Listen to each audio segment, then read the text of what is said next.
12 ज्योतिर्लिंग का स्मरण कराया। महाराज तुम रुका जी चंचुला देवी को ईसर गोरा की साक्षी में श्री सोमनाथ जी का वर्णन करते हैं। चंद्रदेव पर काया का रोग हो जाता है, उस काया के रोग से भगवान शिव उनको मुक्त करते हैं, तो शिव जी का नाम सोमेश्वर नाथ हो जाता है। बोल सोमनाथ भगवान की। फिर वर्णन आया है श्री मल्लिकार्जुन का।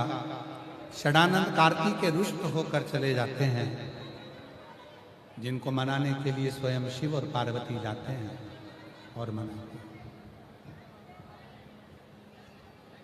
भगवान मल्लिकार्जुन के रूप में विराजमान होते हैं। फिर अगला वर्णन है महाकाल बाबा का।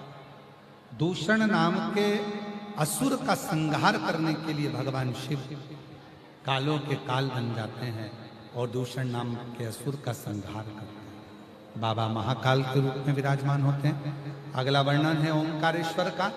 विंध्य नामक पर्वत के तप करने पर भगवान ओंकारेश्वर के रूप में विराजित होते हैं। नर नारायण के कहने पर भगवान शंकर केदारेश्वर के रूप में विराजमान होते हैं। कुंभकर्ण के बेटे भीम का संहार करने के लिए शिव भीमा शंकर बन जाते हैं। मनु शत्रुपा को दर्शन देने के लिए भगवान विश्वनाथ के रूप में विराजमान हो जाते हैं। गौतम बाबा पर लगे हुए गौ हत्या के दोष को मिटाने के लिए बाबा ब्रह्मा विष्णु महेश के साथ त्र्यंबक नाथ बन जाते हैं।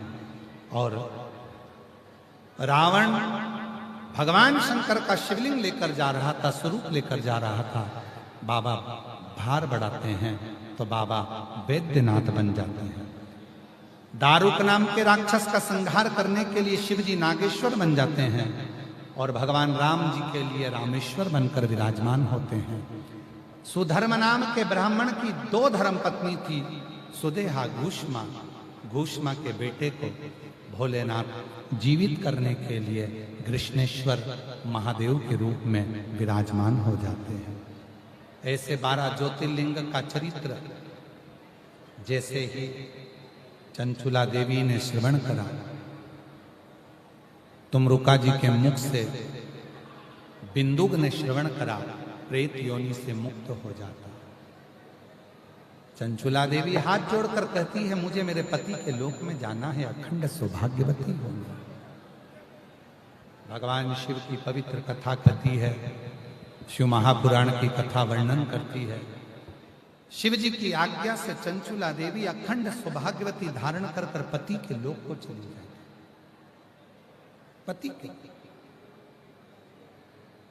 आगे वर्णन आया